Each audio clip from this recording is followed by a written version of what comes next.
하나님 말씀은 구약성경 민수기 14장 20절에서 24절까지입니다.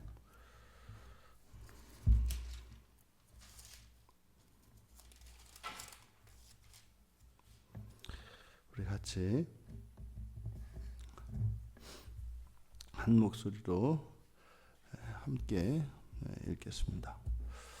여호와께서 이르시되 내가 네 말대로 사하노라. 그러나 진실로 내가 살아있는 것과 여호와의 영광이 온 세계에 충만할 것을 두고 맹세하노니 내 영광과 애굽과 광야에서 행한 내 이적을 보고서도 이같이 10번이나 나를 시험하고 내 목소리를 청종하지 아니한 그 사람들은 내가 그들의 조상들에게 맹세한 땅을 결단코 보지 못할 것이요 또 나를 멸시하는 사람은 한 사람도 그것을 보지 못하리라. 그러나 내 종 갈렙은 그 마음이 그들과 달라서 나를 온전히 따랐은즉 그가 갔던 땅으로 내가 그를 인도하여 드리리니 그의 자손이 그 땅을 차지하리라. 아멘. 영광을 채우실 것이다. 이제 여호수아와 이제 갈렙과 여호수아 이외에 다른 10명의 정탐꾼 이들이 이제 하나님께서 이 두 그룹을 이제 분류를 하십니다. 그때 이제 여호수아와 갈렙을 제외한 대다수의 그 정탐꾼들이 이제 하나님을 원망하고 불신하고 이제 오히려 이제 하나님의 주권을 침해하는 이 일 앞에서 이제 여호와께서 그들을 이제 진노하여 멸하시고 새로운 백성으로 이제 더 강한 나라를 세울 수 있는 백성들을 다시 주겠다라고 이제 모세에게 말씀했을 때 이제 모세가 이제 그들을 위해서 이제 탄원을 했습니다. 그래서 그것에 대해서 이제 여호와의 성품에 의지하여 하나님의 뜻을 구하는 거죠. 그래서 이제 그의 모세의 탄원을 들으시고 이제 여호와께서 모세의 말에 응답하십니다.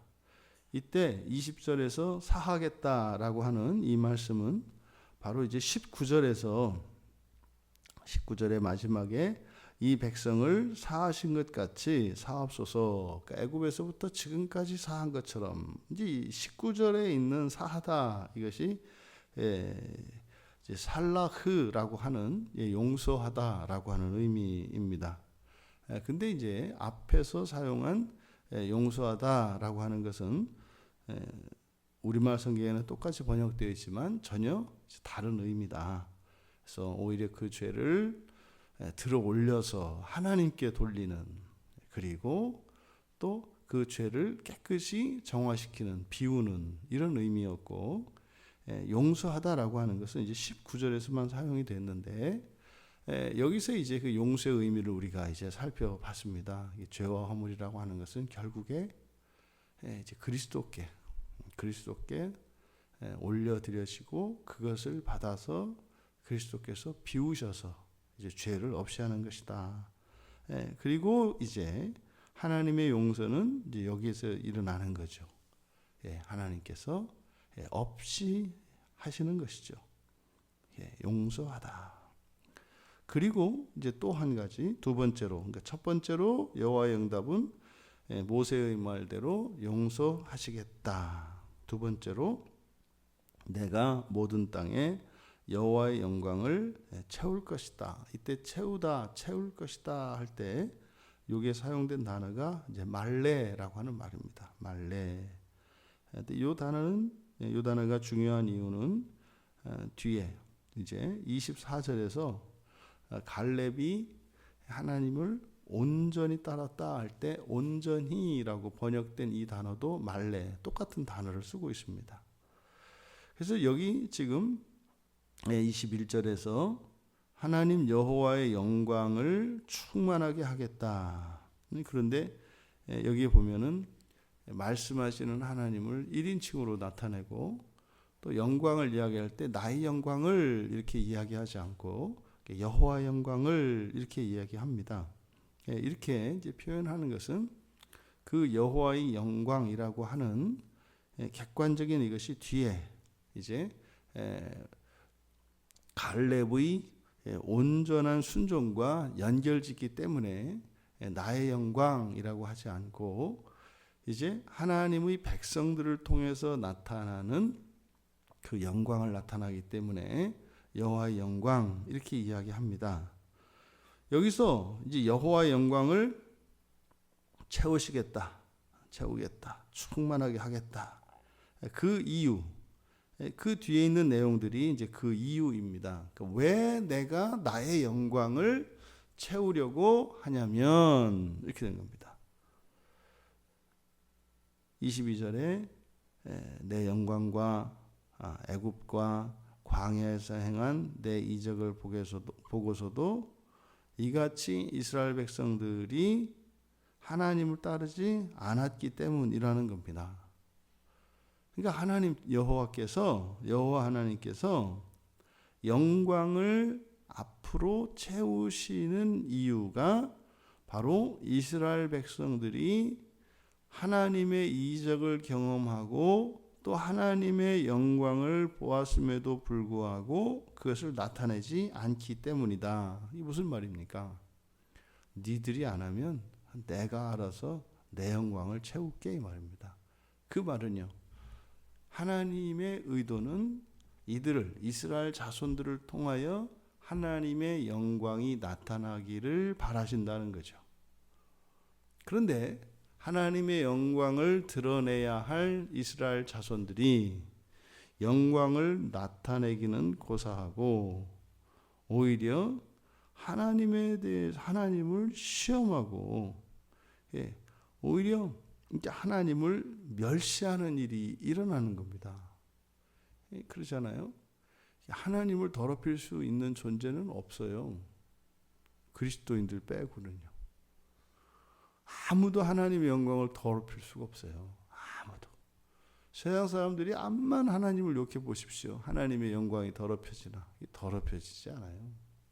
근데 더럽혀질 수 있는 유일한 길은 우리가 더러워지는 겁니다. 왜요? 우리가 하나님의 자녀들이기 때문에.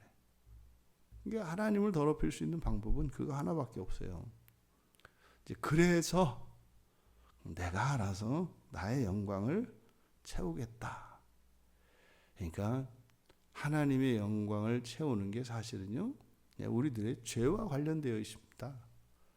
그러니까 하나님의 영광은 뭐 이렇게 더 채워야 될 필요가 있거나 뭐 이러지 않습니다. 근데 하나님의 영광이 더 채워질 수 있는 곳은 어디예요? 죄가 있는 어둠입니다. 그러니까 죄 있는 어둠 있는 곳에 변화를 시킴으로써 하나님의 영광이 채워지는 거죠. 그러니까 하나님의 영광이 나타난다고 하는 것은 이 세상에 있는 죄가 없어지는 거라고요. 그래서 우리들이 다 같이 공통적으로 가지고 있는 가업이 뭐라고요? 죄를 퍼내는 거라고요. 죄를 퍼내면 거기에 하나님의 영광이 채워지는 거죠. 근데 사실은 우리들에게 있어서 우리들 개인의 내면에 있는 죄, 그래서 이런 죄의 어둠이 거치는 것과 그 하나님의 은혜의 영광이 채워지는 것, 이것은 이제 동시사건이죠. 하나님의 은혜가 채워지고 죄가 사라지고, 죄가 사라지고 하나님의 은혜가 채워지고. 그런데 이게 이제 원리적으로는, 실제적으로는 하나님의 은혜가 채워지면서 죄가 밀려나갑니다. 해가 뜨면서 어둠이 사라지는 거지, 어둠이 사라지면서 해가 이끌려 올라오는 것이 아니다. 그러니까 이제 여호와께서 당신의 영광을 채우겠다. 이 영광을 채운다는 것은 뭡니까? 앞에서 우리가 그 여호와의 권능에 대해서 여기에서 사용하고 있는 권능은 코아흐, 그래서 자신의 능력, 자신의 권능이라고 했지 않습니까? 그러니까 이게 이제 모세가 이렇게 죽이면 하나님의 그 코아를 인정도 못 받고, 하지만 하나님이 오래 참으심과 그 헤세드의 자비를 베푸시면 하나님의 코아흐가 위대한 권능이 될 겁니다. 좀 하나님이 우리에게 선택지를 주신 것처럼 모세도 하나님께 선택지를 드린 거 아니에요. 그러니까 또 하나님이 또 거기에 맞춰서 선택지를 또 취하잖아요. 그럼 내가 내 영광을 그러면 채우겠다. 어떻게 보면 이제 모세에게 넘어가는 것 같은데 그런 겁니다. 자녀들이 잘해서 그렇게 속아 넘어가 주는 그런 즐거움, 그게 이제 여호와께 있는 거죠. 그리고 이제 세 번째로는 이제 그들 가운데, 이제 이스라엘 자손들 가운데 그들은요 이제 10명의 정탐꾼입니다. 그들 하나님을 시험하고 그리고 하나님을 멸시한 사람들입니다. 그들의 조상들에게 맹세한 땅에 들어가지 못할 거다. 그리고 멸시한 사람들도 보지 못할 것이다. 여기서 가나안 땅은 우리들에게 하나님 나라를 상징합니다. 하나님 나라. 그러니까 예수 그리스도께서 오셔서 이 땅에 실제로 세우실 그 나라를 예표하는 것이 가나안 땅입니다. 그러면 이스라엘 자손들이 일단 가나안 땅에 들어가는 문제, 이것은 오늘날 살아가는 우리 그리스도인들에게 그 하나님 나라, 주께서 이 땅에 오셔서 이루실 그 나라에 들어가는 것과 연결됩니다. 그래서 여기서 주시는 이 말씀은 바로 그 하나님 나라에 들어갈 수 있는 경우와 없는 경우들이 있는 것에 대해서 이야기를 하고, 지금 여기서처럼 하나님을 10번이나 시험했다. 이게 진짜로 뭐 10번이냐면 그렇지 않습니다. 이렇게 세보면 9번입니다. 근데 여기서 10번이라고 한 이유는 뭐예요? 완전수예요. 그러니까 할 만큼 다 했다는 거예요. 더 이상 뭐 시험해 볼 것도 없이, 그러니까 충분히 다 했다. 다 충분히 많이, 뭐 이런 의미입니다. 그래서 나를 시험했다. 그리고 목소리를, 하나님의 음성을 듣지 않은 거죠. 그리고 이제 뒤에 이제 멸시한 거죠. 그러니까 이들은 그 땅에 들어갈 수도 없고 볼 수도 없을 것이다 라고 말씀을 한 겁니다. 그러면은요 마찬가지입니다.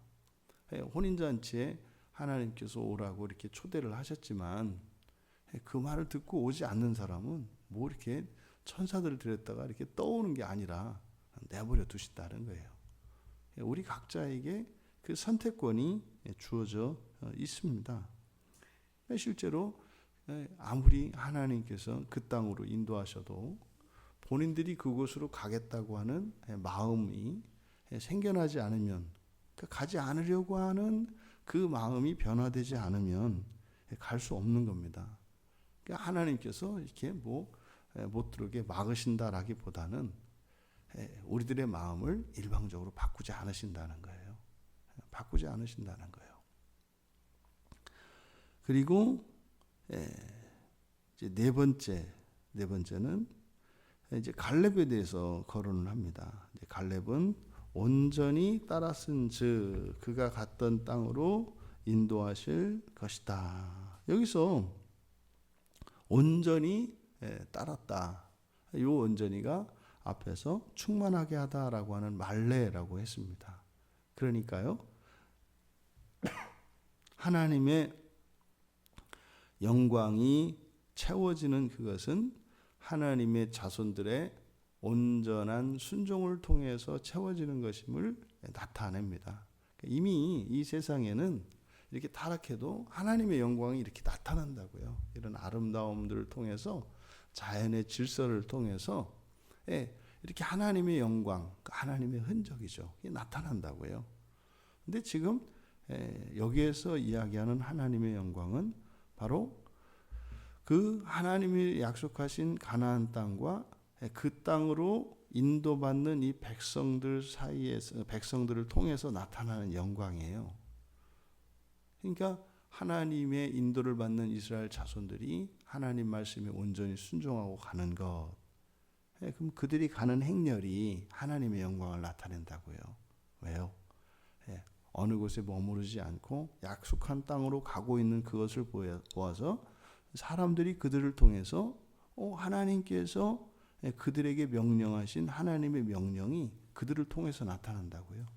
오늘날 하나님의 영광이 나타난다는 것은요, 우리들입니다. 우리들이 그 영원한 그 나라를 향하여 온전히 순종하며 나아갈 때 하나님의 영광이 나타나요.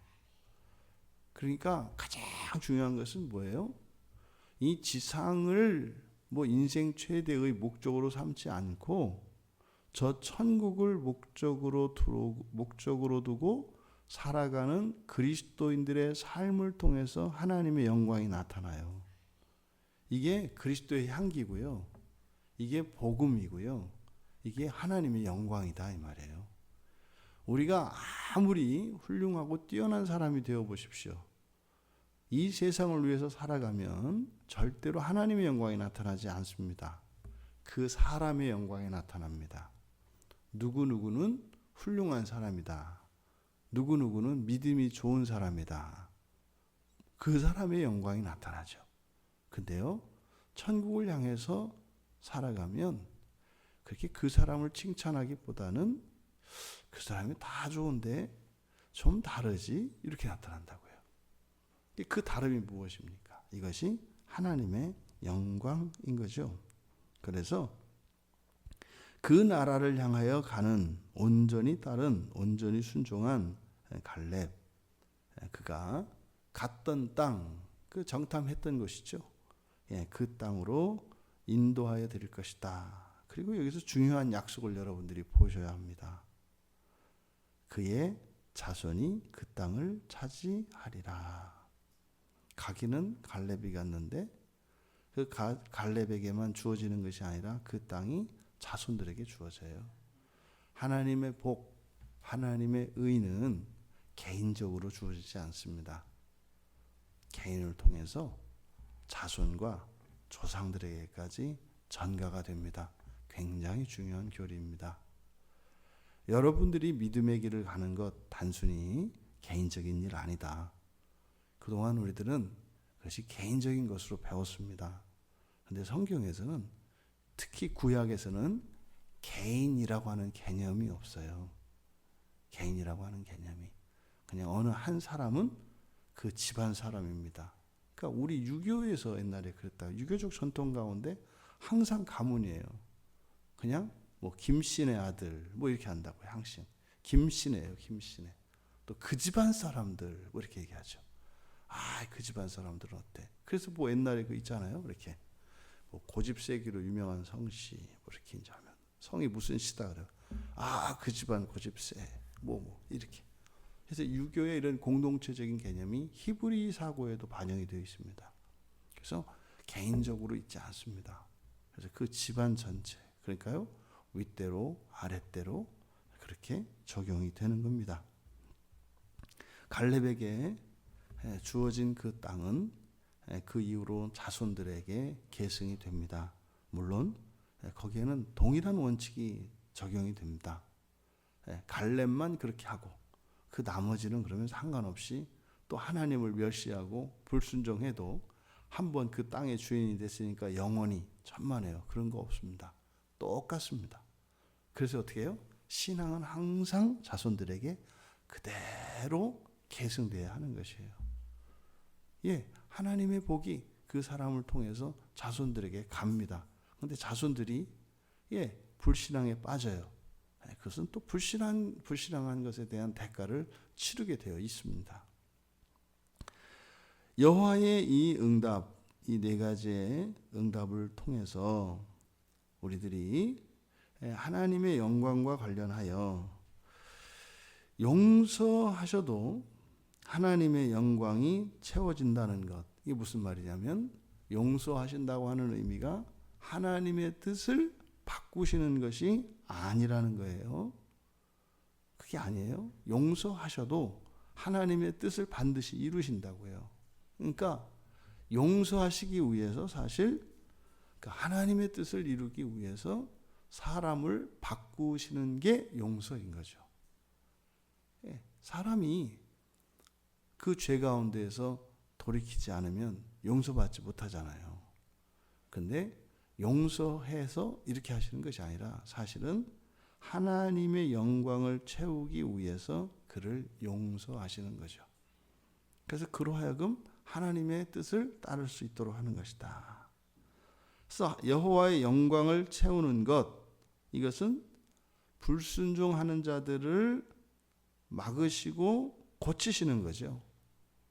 여호와의 영광을 채운다는 것은. 그리고요, 순종하는 자들과 그들의 자손들로 채우시는 겁니다. 그러니까 이런 겁니다. 온 세상의 사람들이 하나님께 불순종하고 하나님을 멸시하며 살아가는 어둠이에요. 근데 그들을 하나님이 그들의 죄를 뽑아내시잖아요. 이렇게. 그래서 그리스도께서 십자가에서 그 죄를 없애시잖아요. 그래서 하나님이 용서하시고 그리고 그들을 통하여 순종하는 백성들로 만드시죠. 근데 모세에게 말씀하실 때는 뽑아내버리고 새로운 자들을 넣겠다 그랬지만 하나님의 선하신 뜻은 그게 아니라는 것을 모세가 알았죠.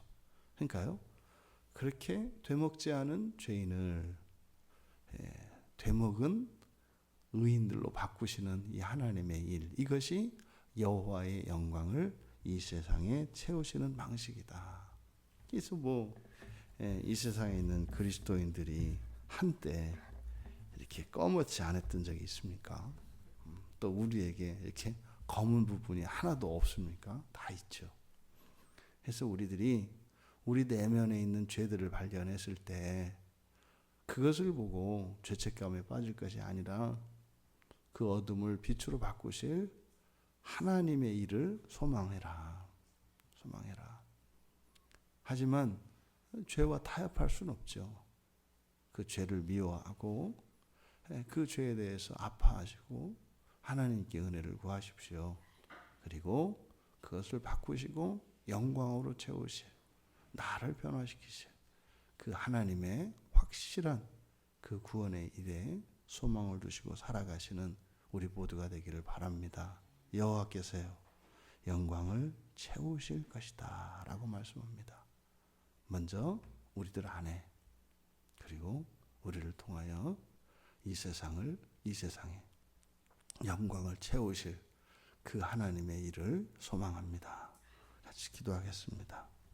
하나님 아버지, 여호와께서 온 세상에 여호와의 영광을 채우실 것을 믿습니다.